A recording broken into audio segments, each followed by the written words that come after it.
variety of different reasons. One, because of kind of the quality and depth of thought and creativity of the innovation unit that I've kind of experienced over the years, but also that this being a policy and strategy network for London, we're actually learning from a local area which is nowhere near London, which is from Greater Manchester, because I think there's a lot we can learn from other local areas, from other regions that have also experienced the pandemic and are looking at how to recover, reinvent, or renew ways to rebuild throughout this crisis.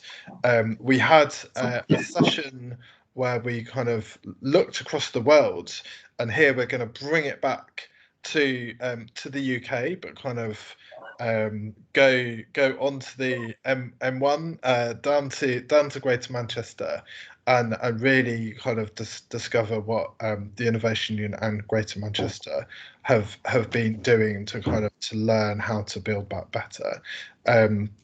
So without further ado, I won't steal Sarah, Daisy, and Dave's thunder. So I'll hand over to you. But really looking forward to this session, and I know there'll be lots we can learn from the Innovation Unit's work and from Greater Manchester as well. So over to you, Sarah and Daisy. And Dave. Super. Thank you so much, Noel. We're really delighted to be here and so looking forward to the conversation. I'm going to say now that I'm not driving the slides, Noel is, so that we can see the chat. So every now and then I'll say next slide, Noel, and thank you so much for taking on that role. I really appreciate it. So teeny brief bit of intro from me. My name's Sarah Gillinson. I'm Chief Executive of Innovation Unit. We are a not-for-profit social enterprise, and our mission is to grow and scale the boldest and best innovations to deliver long-term impact for people, to address persistent inequalities and to begin transforming the systems around them. That's what we do. And we've been a long-term innovation partner of our friends and colleagues in Greater Manchester, and it was a very natural thing for us to do, to work with them to understand the innovation that had happened by necessity through COVID. But in typical GM style, they were really keen to understand how they could build on that and keep the door open around some of the change that had been going on. So in a moment, I'll let Daisy and Dave introduce themselves. Just to orient you in the session, we're going to try and speak as little as we can and give you as much time to reflect on implications for you and your work as possible. We're going to look at three things that we hope are useful. The first is something about the process that we went through. What did this learning work look like, and how did that help embed some of the findings in the work of participants? The second is to tell you some of the stories that emerged and the analysis that we drew from that.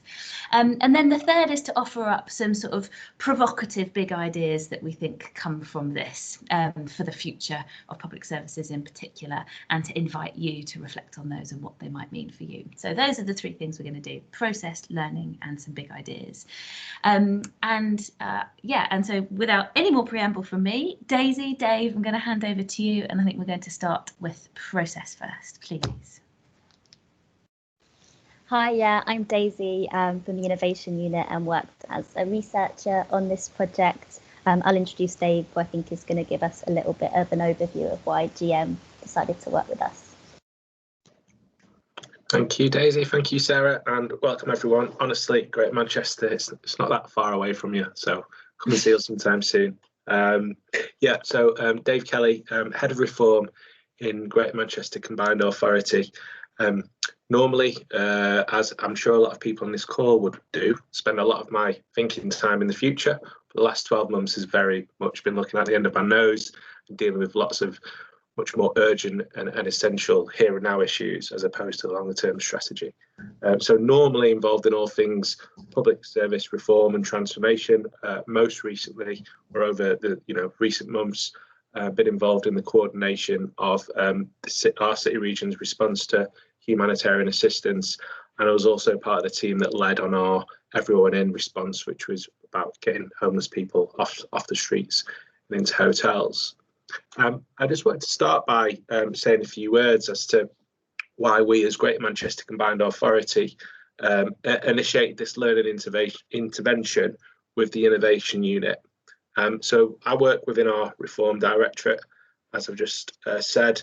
Our team's got sort of cross-cutting policy oversight across a number of areas, including early years, children and young people, homelessness, asylum and refugees, armed forces, and also a very strong emphasis on system change and public service reform in general. Having that view across a range of policy areas and across the 10 local authorities that make up Greater Manchester. In the early days of the pandemic, it became immediately clear to us that we needed to capture and synthesize the learning that we were seeing. So we partnered with the Innovation Unit, knowing that we would be, or that they would be, an ideal partner to work with to convene a space for real-time learning and extract insight from the pandemic response in Greater Manchester as it happened. We've worked with the Innovation Unit on a number of projects over the past years, and perhaps most notably a project around spreading and scaling innovation in children's services.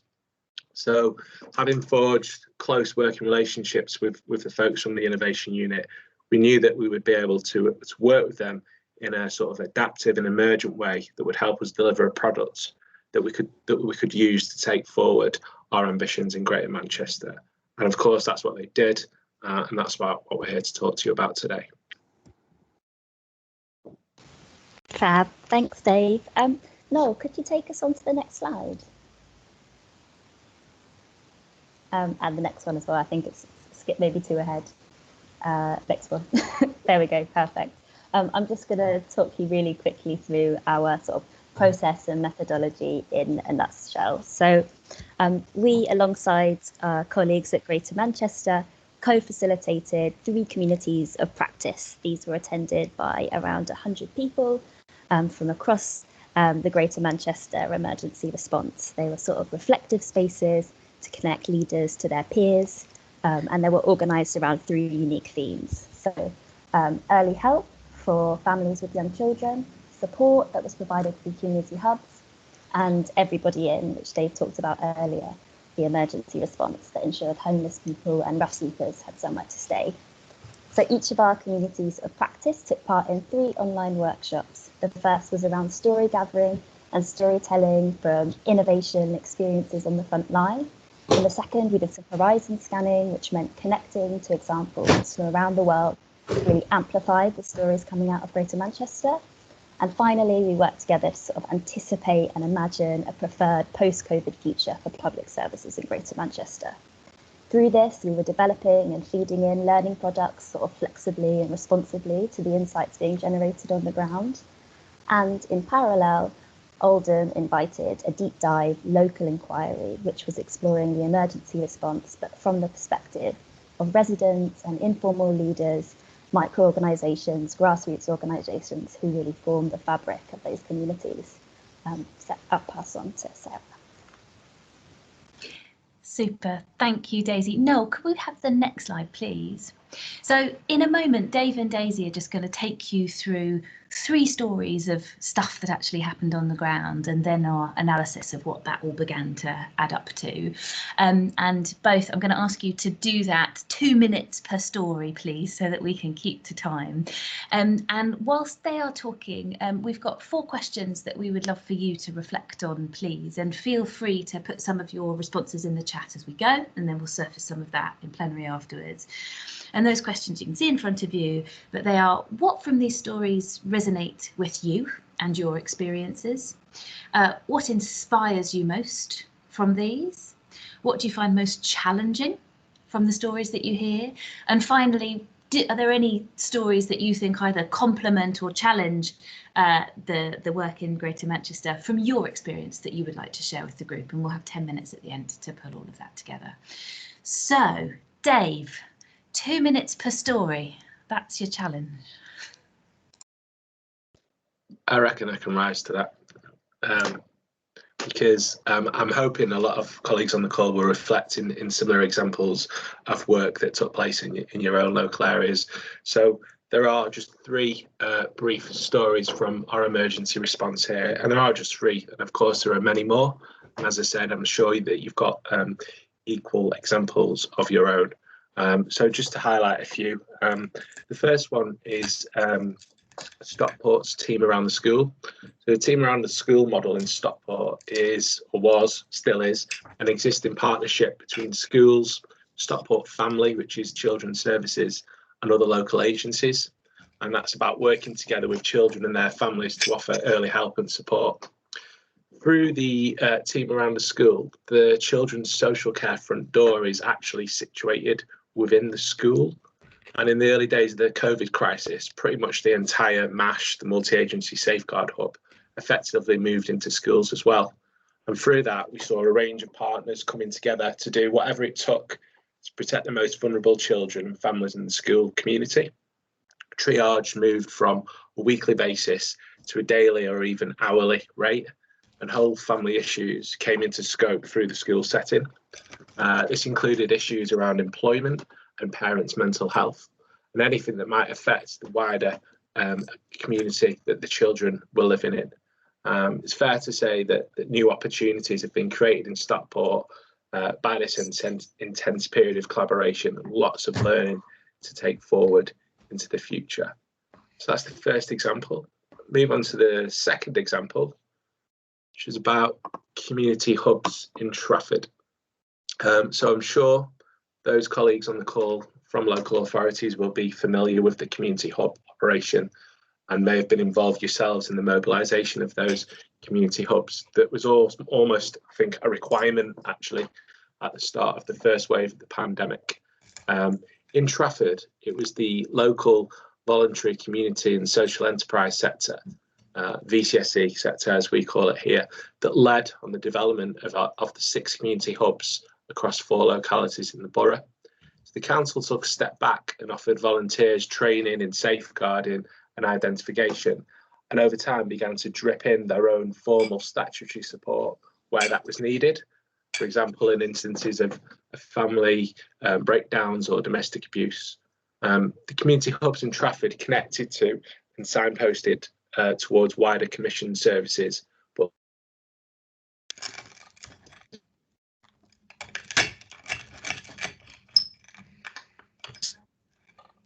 I think we might have lost. Has everyone else?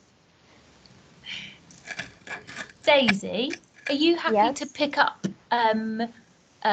anything else you want to say about Trafford and perhaps move us on to the next one?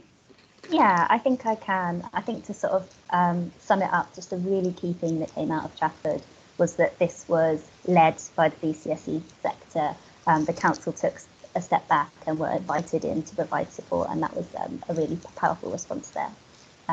Next slide, please.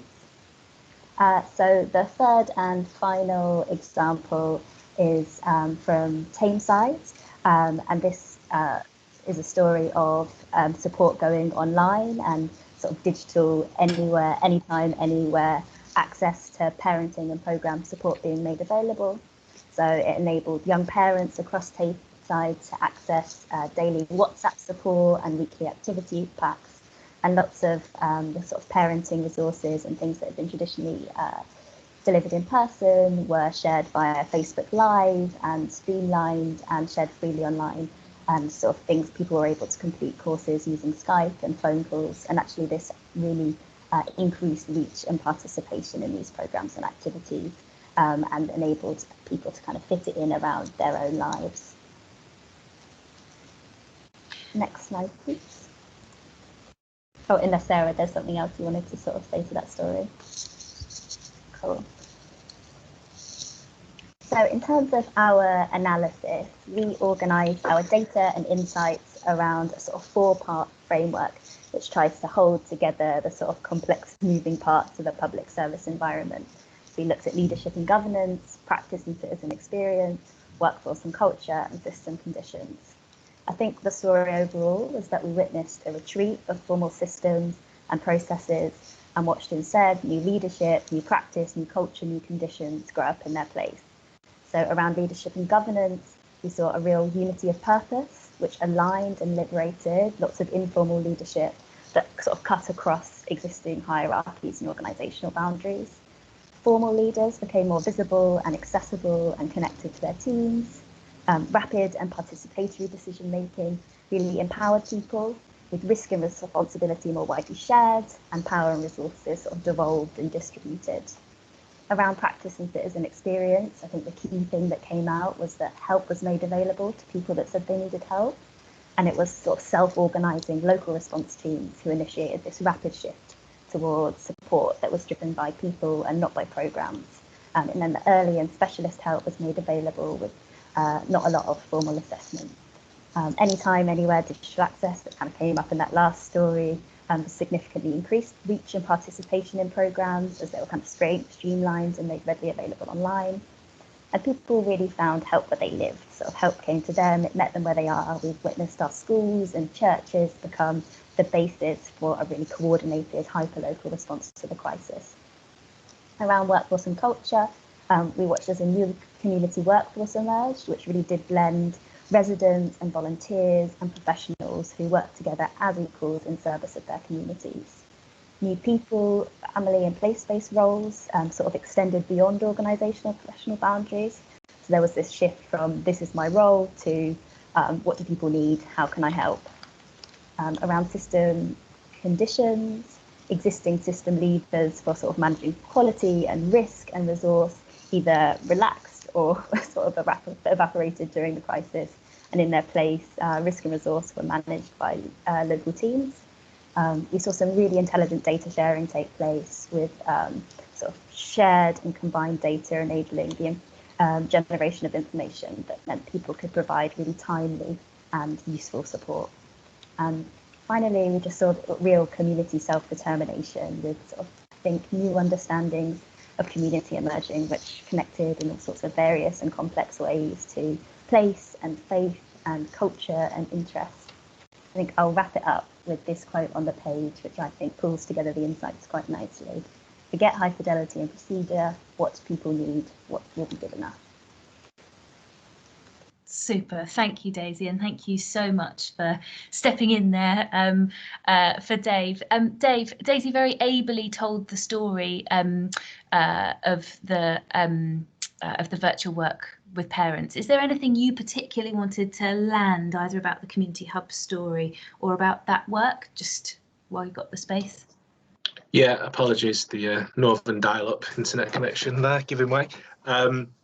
I'm sure Daisy covered it eloquently. I think the Tameside one was almost a recognition of what universal services could look like. So particularly the virtual side, the use of WhatsApp, but also these play at home packs that were produced that were given to parents, but then was like online kind of session for parents to feel comfortable working with their children in the own home setting. And that's just something that wouldn't necessarily happen in the real space. So quite interesting. And good use of digital in that one. And the Community Hubs one, yeah, someone's put it in the chat. Great example where VCSE, a space was created for the VCSE sector to flourish. That's absolutely what they've done. And I think the legacy of that work is going to be a real key turning point for what that kind of neighbourhood level of services, in inverted commas, might look like going forward. Super. Thank you so much, both. That's a great whistle-stop tour. Noel, I know you've already put something in the chat. Just wanted to invite you to offer any reflections from your Camden perspective on any of this. What resonated? What was challenging? What was inspiring? Yeah, no, I thought it was all really resonating, and kind of like one word comes back to me, and that's kind of relationships. And certainly the experience in Camden is where kind of we had those good relationships already with people in the community, whether they were from voluntary sector organisations or small businesses or major employers or kind of active change makers. Actually, kind of it was much easier to kind of to know like what people wanted, what people like needed, what role they wanted to play, and to be able to work that out together.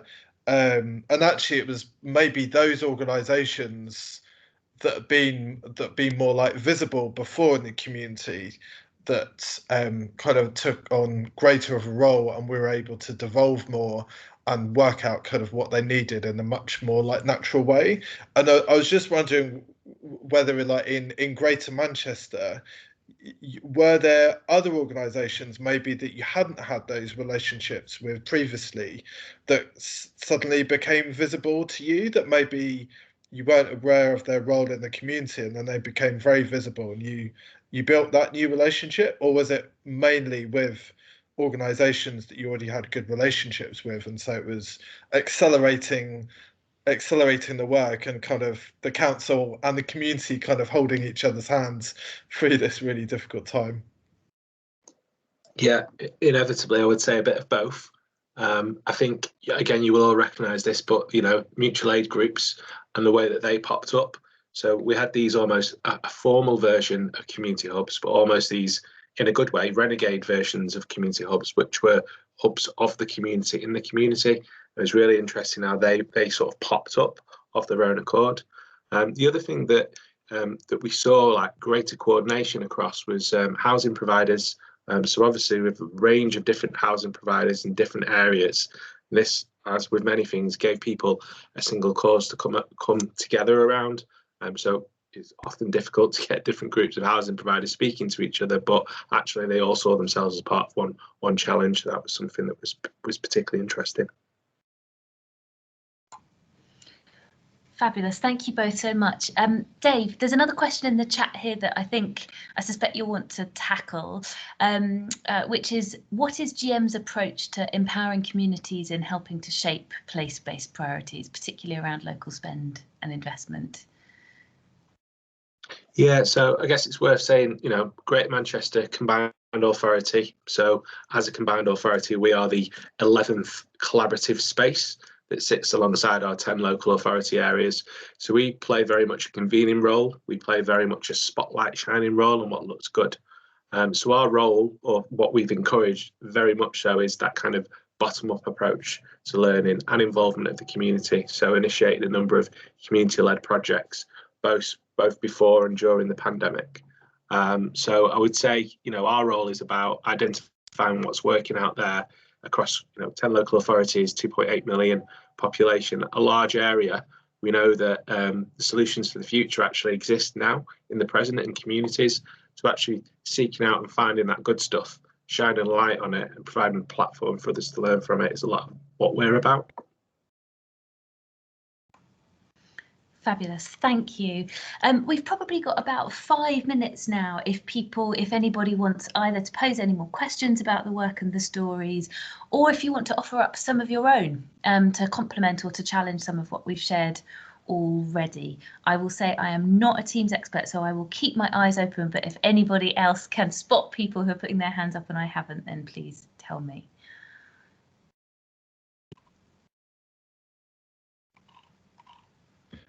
Sarah, there was an earlier question in the chat about how embedded restorative justice is in Greater Manchester that helped you work with vulnerable families. Thanks, Noel. Dave, do you want to take that one on? Yeah, very embedded. Again, recognising that we've got 10 local authority areas, so when we talk about Greater Manchester, that there is a range, isn't there, of how very embedded that is. But certainly the articulation of our Greater Manchester model for public services, unified public services for the people of Greater Manchester, puts people, prevention and place at its centre. So restorative practices are very much about what we see is good looking like and where we're heading as a city region. We've got a question in the chat from Phoebe about learning to become a more agile service and embedding that into working process, and what does that look like? That might be a question for you, Dave, around how that's sort of being embedded. Yeah, well, I guess we did this work with the innovation unit, and maybe like a lot of people, we thought we were coming out of the pandemic. So we published in September, maybe a bit prematurely, a sort of it's called the Living with COVID plan for Greater Manchester, and we thought we'd got through the worst of it. And in there, we made some sort of objectives around how we would start to embed this way of working. Very quickly, we found ourselves at the height of the second wave, particularly in the north, that wiped us out. So we flipped back into reactive mode. And we still find ourselves, as I'm sure a lot of colleagues on the call will, in a kind of bit of firefighting mode in terms of day-to-day humanitarian assistance, self-isolation support, a number of other challenges that we're continuing to face at the front line. So it does feel like there's a bit of time for us before we can start to embed those processes into whatever business as usual looks like going forward. But in the meantime, it's about maintaining those agile ways of working and working as we have been over the last 12 months. Can I just quickly ask, sorry, does that mean that you will be in the future building some sort of frameworks or some sort of working processes based on all of this experience that you've been having? Yeah, absolutely. I mean, we're going to come on to it a bit in the big ideas section of this call, but we have an existing ambition for what public services might look like for Greater Manchester, and have for a while. And this project's been as reassuring as it has been insightful in terms of reassurance that the things that we say that we need to be doing are the right things. We've been working on trying to move towards a model of integrated public services for years, and we saw it happen overnight when the community got together. So it's like, we don't need Gantt charts, and we don't need program boards, we don't need panelled rooms. We need to just crack on and do it, and we've seen that. So it's about, let's absorb that into the way we do change. So Anna's a bit of thinking around that, but absolutely holding on to what we've seen that looks good and building it on top of the ambitions that we've already had. And I do think that will be articulated in some sort of description of, not obviously a program plan, but we will build on our existing GM model, almost a kind of 2.0 post-pandemic version of that is our intention. Super. Thanks so much, Dave. And I think that's a really great segue into the next bit of the conversation, which very much is intended to be, well, this is all very well and good. And actually, some of these ideas are not completely new. They are just newly realised. What is it actually going to take to hang on to it? And Chloe, noting that you've got a very similar question in the chat there. So we're going to do a little bit of hive mind work around that, as well as interrogating Dave on the $24,000 question. So just a little bit of framing for that next bit. Noel, do you think you could flip us forward a couple, please? Keep going, and that's it. Fab. So I suspect that this frame will be familiar to many of you, but we've found it a really helpful one for beginning to describe the experience of what it's been like to reveal the innovation that has been revealed through COVID. And this framework is one called Overton's Window, which basically describes the window of acceptability in any given normal time. And that's the stuff in dark yellow at the middle. And there's always a set of more radical, more unthinkable ideas that sit outside them. Often Innovation Unit are some of the people sort of trying to push those, but the boundaries of what is possible remains relatively constrained. And obviously what we've seen here, as Dave and all of you have experienced, is an opening up of that window. So some of the things that in the past have been seen as radical or unthinkable, not unimaginable because people are talking about them, but a long way from implementation, have suddenly become a reality overnight. And so the question that we've begun to ask in our work as a shorthand is, what's it going to take to keep that window open, which is exactly the question that many of you are asking here, and that's where we would like to put the emphasis of the next bit of the conversation. Just on the next slide is an example of this, which I really like. Thanks so much, Noel. Of course, universal basic income has been the darling idea of many of us in lots of ways over the past few years, and it has seemed, outside the realms of our colleagues in Finland, an unrealisable one. And yet, of course, as this headline from CNN shows from earlier in the pandemic, certainly our friends across the Atlantic are saying, well, this has now come to fruition day to day in the UK and other EU countries, as the furlough schemes and other grants and things like that have basically guaranteed a universal basic income through this period. So just a nice example, it feels like, of what it looks like when that Overton's window is opened and suddenly the radical and unthinkable become the day-to-day reality. So in that spirit, Dave, I know we only asked you this yesterday. I just want to check if you're happy to do the next bit. We, off the back of the learning work that we did, we then just took the ideas that emerged to a slightly more provocative level. You know, what would the slightly more open version of the window look like if these ideas remained and were built on in the world?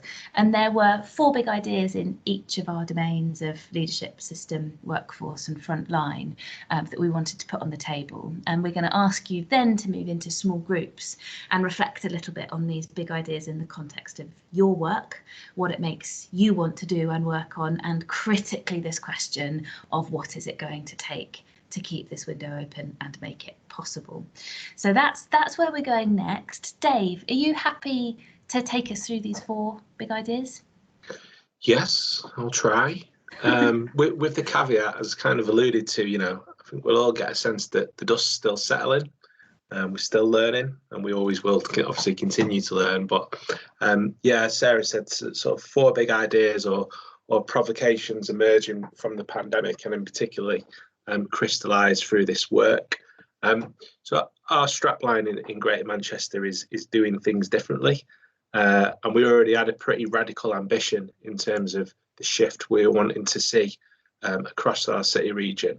But the learning from the pandemic, and this project in particular, has certainly extended our horizon of ambition to some even greater possibilities. So I was just going to quickly talk around this circle and use the key themes that we've been talking around so far that I think start to provide some quite radical prompts for us all to think about. So in terms of leadership and governance, to what extent can we truly start to dissolve sectoral and organisational boundaries? We've seen how we can operate when there's one clear purpose. So how might we now properly align sectoral, organisational goals and targets? And how can we much more fluidly share data, resources, risk and opportunities across sectors and organisations? And linked to that, how do we create leadership roles and styles that can span across these? In terms of practice and citizen experience, how far can we go in really properly abandoning services and programmes in favour of people? If we are about focusing on people and their needs, and not just the assessment process that sits before it or the referral that happens afterwards, then what does that say about the future shape of programmes and services? On system conditions, we talk a lot about empowering communities, but how much is this actually hardwired into the system at large?